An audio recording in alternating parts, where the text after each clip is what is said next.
जय हिंद दोस्तों, स्वागत है आपका अपना study platform Saroj selection point पे। तो कैसे हैं आप लोग? आई होप बहुत अच्छे होंगे, बहुत तंदुरुस्त होंगे। तो दोस्तों, जैसा कि आपको पता है, उत्तर प्रदेश पुलिस कांस्टेबल री एग्जाम की डेट यानी कि 30 और 31 की बची हुई है। तो जो भी बच्चे 30 और 31 की तैयारी कर रहे हैं उनके लिए ये वीडियो बिल्कुल रामबाण साबित होने वाली है। जैसा कि आपको पता है दोस्तों, वर्णमाला से आपको 2 से 3 question Uttar Pradesh police constable में पूछे जा रहे हैं, सभी शिफ्टों में पूछे गए हैं। तो उसी को देखते हुए आज हम वर्णमाला लेके आए हैं, यानी कि अब हम बहुत ही कम समय बचा है, तो उसी को देखते हुए वर्णमाला की हम बड़ी वीडियो ना लेकर एक छोटा सा यानी कि 5 मिनट की वीडियो है, यानी कि एक चार्ट है, एक चार्ट लेके आए हुए हैं वर्णमाला का, जिस एक चार्ट को देखकर आप 5 मिनट में पूरी वर्णमाला समाप्त कर सकते हैं। जी हाँ दोस्तों, अब आपको बड़ी बड़ी वीडियो देखने की जरूरत नहीं है वर्णमाला की, बस इसी एक चार्ट से आप सिर्फ 5 मिनट में पूरी वर्णमाला समाप्त कर सकते हैं। बस 5 मिनट अच्छे से इस वर्णमाला को आप समझिएगा, उसके बाद दोबारा आपको वर्णमाला पढ़ने की जरूरत नहीं पड़ेगी। ठीक है, याद रखेंगे। चलिए दोस्तों, जो भी बच्चे नए हैं चैनल को सब्सक्राइब करें, लाइक करें, अपने दोस्तों तक भी शेयर करें। चलिए दोस्तों, देखते हैं। चलिए दोस्तों, ध्यानपूर्वक पढ़िएगा। बस 5 मिनट में हम इस चार्ट के जरिए पूरी वर्णमाला यहाँ पे समाप्त कर देंगे, फिर दोबारा आपको वर्णमाला पढ़ने की जरूरत नहीं होगी। तो वर्णमाला में सबसे पहले हम क्या चीज जानेंगे? तो याद रखिएगा, वर्णमाला में हम शुरुआत करते हैं उच्चारण के आधार पर वर्ण कितने प्रकार के होते हैं।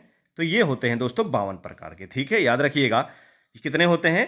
52 प्रकार के होते हैं। ठीक है, याद रखेंगे। और उन 52 प्रकारों में कितने स्वर और व्यंजन होते हैं? ठीक है, याद रखिएगा। यानी कि हिंदी वर्णमाला पूछ रहे हैं तो मैं आपको हिंदी वर्णमाला समझा रहा हूं, याद रखिएगा। हिंदी वर्णमाला यानी कि आप हिंदी का एग्जाम दे रहे हैं तो हिंदी वर्णमाला से ही पूछेगा। ठीक है, तो हिंदी वर्णमाला में 11 स्वर होते हैं और 33 व्यंजन होते हैं। ठीक है, कहीं कहीं किताबों में 10 भी लिखा है, 9 भी लिखा है, पर आपको अच्छे से ये चीज याद रखनी है कि आप 10 और 10 9 इन चीजों पर नहीं जाएंगे। सिर्फ आपको इतना याद रखना है, 11 स्वर होते हैं और 33 व्यंजन। बस इतना आप समझ लेंगे तो आपका कभी गलत साबित नहीं होगा। ठीक है, याद रखिएगा, हिंदी वर्णमाला में 11 स्वर और 33 व्यंजन होते हैं। ठीक है, दूसरी चीज ये हो गई। तीसरा फिर आपसे क्या पूछेगा दोस्तों? ये हो गया स्वर और व्यंजन और वर्ण कितने होते हैं? 52 वर्ण होते हैं, 11 स्वर होते हैं, 33 व्यंजन होते हैं। ठीक है, याद रखेंगे। अब बात करते हैं अल्पप्राण और महाप्राण की। ठीक है, यहां देख सकते हैं आप, अल्पप्राण और महाप्राण की बात करते हैं। तो कैसे हम पहचाने कि ये अल्पप्राण है या महाप्राण है? ठीक है, याद रखेंगे। तो दोस्तों, एक चीज नोट डाउन करिएगा, जो का, चा, टा, ता, पा, ये जो भी वर्ग होते हैं इनका, यानी कि जैसे आप का वर्ग का हम एग्जांपल लेते हैं, का वर्ग में कौन कौन सा? पहला, तीसरा और पांचवा। पहचानने की एक ट्रिक है, नंबर डाल के आप कर सकते हैं। वैसे मैंने बहुत सरलता पूर्व ये चार्ट बनाया है, आप देख के पहचान जाएंगे। पहला, तीसरा और पांचवा, ये जो वर्ण होता है ये अल्पप्राण होता है। ठीक है, कौन कौन सा आप अब नोट डाउन कर सकते हैं।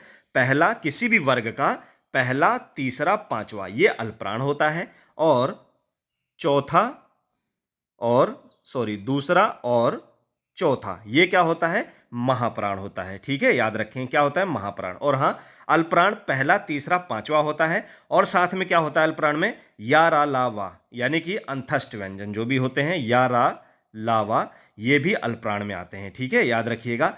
उसके बाद महाप्राण की बात करें, दूसरा और चौथा और साथ में शा, शा, शा और ये हा, ये भी महाप्राण में आते हैं। ठीक है, इसको भी नोट डाउन करिएगा आप लोग। ठीक है, चलिए फिर उसके बाद बात आती है घोष अघोष की, बात कर लेते हैं हम। ठीक है, घोष अघोष की, तो किसी भी वर्ग का पहला और दूसरा जो वर्ण होता है वो होता है अघोष। और साथ में क्या होता है दोस्तों? शा, शा और शा, यानी कि तीनों शा जो होते हैं वो अघोष में आते हैं। ठीक है, और पहला और दूसरा जो वर्ण होता है वो अघोष होते हैं। बात होती है घोष, जिसे सघोष भी लिख के कई बार आता है, सघोष या घोष कहा जाता है। तो तीसरा, चौथा, पांचवा, किसी भी वर्ग का तीसरा, चौथा, पांचवा जो वर्ण होता है वो होता है घोष। और साथ में क्या होता है घोष के? या, रा, ला, वा और हा, ये भी सब क्या होता है? घोष में आते हैं। ठीक है, याद रखेंगे। तो घोष और अघोष को पहचानने की ये ट्रिक है, और अल्पप्राण और महाप्राण को पहचानने की ये ट्रिक है जो मैंने आपको समझा दी। बस इतना आपको याद रखना है। फिर उसके बाद बात आती है कंठ, तालव्य, मूर्धन्य, दंत और ओष्ठ। ये कैसे हम पहचाने? ये बहुत आसान तरीका है। कंठ जो ध्वनि होती है वो कौन सी होती है? का, खा, गा, घा, डा, यानी कि आप देख सकते हैं का खा गा, यानी कि जो कंठ से बोली जा रही है। तालव्य क्या होती है? वो चा छा जा झा इया, ठीक है। और मूर्धन्य कौन सी थी? मूर्धन्य होती है जो मूर्धे के द्वारा बोली जाती है, यानी मूर्धे की सहायता ली जाती है। आप जब भी कोई चीज बोलते हैं, कोई वर्ण बोलते हैं, तो आपकी जीभ मुड़ के जो हमारे मुंह का ऊपरी छत होता है उसे मूर्धा कहा जाता है, ठीक है। याद रखेंगे, ऊपरी छत यानी कि जीभ मोड़ के हमारे ऊपरी छत को टच कर रही है, जैसे टा ठा डा ढा डा आप पढ़ रहे होंगे, तो जो हमारी जीभ मुड़ के ऊपरी मुंह के ऊपरी छत को टच होती है। फिर बात आती है दोस्तों दंत व्यंजन की। दंत व्यंजन कौन से होते? ता था दा धा ना, यानी कि जो भी वर्ण दांतों को स्पर्श करते हैं, यानी कि हमारी जो जीवा होती है, जो जीभ होती है, वो हमारे दांतों को हल्का सा टच करती है, तब ये वर्ण अच्छे से निकलते हैं, तो इसे दंत व्यंजन कहते हैं, ठीक है। याद रखिएगा क्या कहते हैं? दंत वर्ण या दंत व्यंजन कहते हैं। फिर उसके बाद बात आती है ओष्ठ। ओष्ठ क्या होता है? यानी कि हम होठों की सहायता लेंगे, जो भी वर्ण बोले जाएंगे, पा फा, या आप देख सकते हैं बिना होठों को टच किए हुए आप पा फा बा भा मा नहीं बोल सकते हैं, ठीक है। याद रखेंगे, तो ये होते हैं इनको पहचानने की ट्रिक, ठीक है। याद रखेंगे। चलिए, फिर उसके बाद क्या मोस्ट इंपॉर्टेंट पूछता है एग्जाम में, देखिए आपसे कंठ, तालव्य, मूर्धन, दंत और ओष्ठ पूछेगा। इसको आप पहचान सकते हैं अपने मुंह से बोल के किस तरीके से बोला जाता है। उसके बाद दोस्तों सबसे ज्यादा इंपॉर्टेंट क्या पूछा जाता है? याद रखेंगे, सबसे ज्यादा पूछा जाता है अंतस्थ व्यंजन, ठीक है। अंतस्थ व्यंजन, निम्न में से अंतस्थ व्यंजन कौन सा है? या ये पूछ सकता है, या पूछ सकता है कि यारा लावा ये कौन सा व्यंजन है, ठीक है। तो ये दोस्तों कौन सा यारा लावा? ये है अंतस्थ व्यंजन। कौन सा व्यंजन है? अंतस्थ व्यंजन है, याद रखेंगे सभी लोग। चलिए, फिर उसके बाद कौन सा आता है? उष्म व्यंजन। कौन से होते हैं? उष्म या संघर्षी व्यंजन भी कहा जाता है, शा हा को, ठीक है। उष्ण या संघर्षी व्यंजन भी कहा जाता है। उसके बाद क्या पूछता है? संयुक्त व्यंजन कौन से होते हैं? संयुक्त व्यंजन कौन से होते हैं? तो दोस्तों कौन से होते हैं? छ त्रंग या स्रा, ये क्या होते हैं? ये होते हैं संयुक्त व्यंजन, ठीक है। याद रखें क्या होते हैं दोस्तों? संयुक्त व्यंजन। फिर उसके बाद क्या पूछ लेता है आपसे? फिर क्या पूछ लेता है? आगत व्यंजन कौन से होते हैं? जा और फा, ये क्या होते हैं दोस्तों? आगत व्यंजन होते हैं, ठीक है। याद रखें क्या होते हैं? आगत व्यंजन होते हैं। उसके बाद क्या आता है आपका? अनुनासिक व्यंजन। अनुनासिक व्यंजन कौन कौन से होते हैं दोस्तों? अनुनासिक व्यंजन कौन कौन से होते हैं?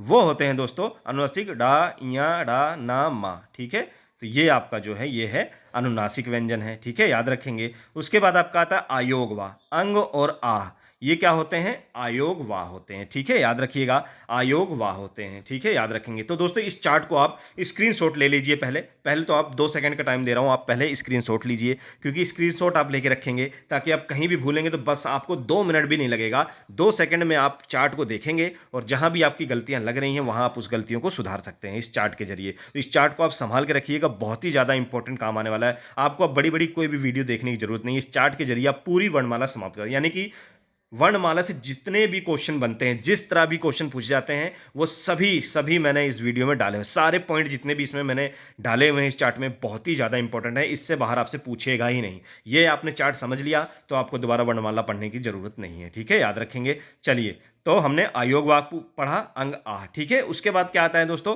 कंठोष्ठ व्यंजन। यहां देख सकते हैं आप, मोस्ट इंपॉर्टेंट है, पूछता है निम्न में से कंठ ओष्ठ व्यंजन कौन सा है? तो याद रखेंगे ओ औ, ये क्या होता है? ये होता है कंठ ओष्ठ व्यंजन होता है। कौन सा होता है? कंठ ओष्ठ व्यंजन होता है, याद रखेंगे।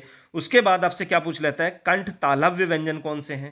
कंठ तालव्य व्यंजन कौन से हैं? तो ए और ए, ये क्या है दोस्तों?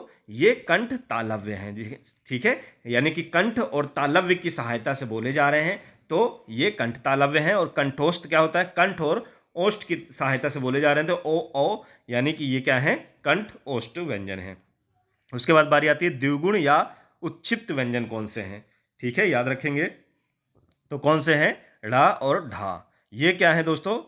जिसको द्विगुण या उच्छिप्त व्यंजन भी कहा जाता है, ठीक है। क्या कहा जाता है? द्विगुण या उच्छिप्त व्यंजन भी कहा जाता है, ठीक है। याद रखेंगे। तो दोस्तों ये थे मोस्ट इंपॉर्टेंट पॉइंट वर्णमाला के, इससे बाहर वर्णमाला आपसे पूछेगा ही नहीं। यही एक चार्ट आप लोगों के लिए रामबाण साबित होने वाला है। इस चार्ट को आप स्क्रीनशॉट लीजिए, संभाल के रखिए, आपको हर परीक्षा में, यही परीक्षा नहीं, आपको हर तरह की परीक्षाओं में ये वर्णमाला काम आने वाली है, ये चार्ट काम आने वाला है। तो दोस्तों ये चार्ट कैसा लगा आप लोगों को? कमेंट बॉक्स में अपना फीडबैक दें, ठीक है। अच्छी, बहुत ही मेहनत से मैंने इसको बनाया है आप लोगों के लिए, क्योंकि बहुत ही कम समय आप लोगों के लिए बचा है, इसलिए मैंने ये चार्ट तैयार किया है, ताकि आपको बड़ी बड़ी वीडियो ना देखना पड़े। आप एग्जाम देने भी जा रहे हैं तो रास्ते में भी आप किसी भी साधन से जा रहे हैं, वो चाहे बाय बस जा रहे हो, बाय ट्रेन जा रहे हो, या बाई बाइक, या जैसे भी जा रहे हो आप लोग, तो आप इसको निकालकर 2 सेकंड के लिए बस एक नज़र मारेंगे तो आपकी जहां भी कुछ भूल चूक हो रही हो वहां वर्णमाला आप इसको समझ सकते हैं। आपको बार बार वीडियो देखने की जरूरत नहीं पड़ेगी, क्योंकि रास्ते में जाएंगे आप, हो सकता है नेटवर्क ना हो या वीडियो आप ठीक से ना देख पाए, ना समझ आ पाए, रास्ते में बहुत ज़्यादा नॉइज़ पोल्यूशन होता है, यानी कि आवाज़ आती है गाड़ियों की, तो आप आवाज़ भी नहीं सुन सकते हैं। तो दोस्तों इस चार्ट को देख के आप अच्छे से अपने दिमाग में बैठा सकते हैं, और जो भी चार्ट में मैंने पॉइंट लिखे हैं इसके बाहर आपको दोस्तों नहीं पूछेगा। इस चार्ट को आप तैयार कर लेंगे, वर्णमाला आप बिल्कुल गलती नहीं करेंगे। बस इतनी चीज़ आप समझ लीजिए, अल्पप्राण कौन से पॉइंट पर आता है, किस वर्ग कहा जाता है, महाप्राण किस वर्ग को कहा जाता है, अघोष और घोष, इसमें बहुत बच्चे कंफ्यूज होते हैं। इसलिए दोस्तों मैंने अघोष, घोष और अल्पप्राण, महाप्राण बहुत ही सरल तरीके से पॉइंट वाइज लिखा है। जिस तरह होता है अल्पप्राण जैसे 1, 3, 5 नंबर पे आता है, तो मैंने उसी तरह वर्ग में लिखा हुआ है। घोष, चलिए ठीक है दोस्तों, फिर कैसा लगा आप लोगों को, पढ़ने में मजा आया हो तो कमेंट बॉक्स में अपना फीडबैक दें। चैनल को लाइक करें, सब्सक्राइब करें, अपने दोस्तों तक भी शेयर करें ताकि उनको भी इंपॉर्टेंट टॉपिक का हेल्प मिल सके। ठीक है, याद रखेंगे दोस्तों। तो चलिए, मैंने बिल्कुल सब कुछ हटा दिया, दोबारा से मैं आपको 1 मिनट का, 1 सेकंड का सॉरी टाइम दे रहा हूं, जल्दी से स्क्रीनशॉट लीजिए, उसके बाद हम यहां पर इस वीडियो को समाप्त करते हैं। ठीक है, याद रखिएगा, बहुत ही काम आने वाला है आपके ये चार्ट। चलिए जल्दी से स्क्रीनशॉट सभी बच्चे ले लें। चलिए फिर मिलेंगे दोस्तों नेक्स्ट वीडियो में एक अच्छे और मोस्ट इंपॉर्टेंट टॉपिक के साथ। तब तक जय हिंद।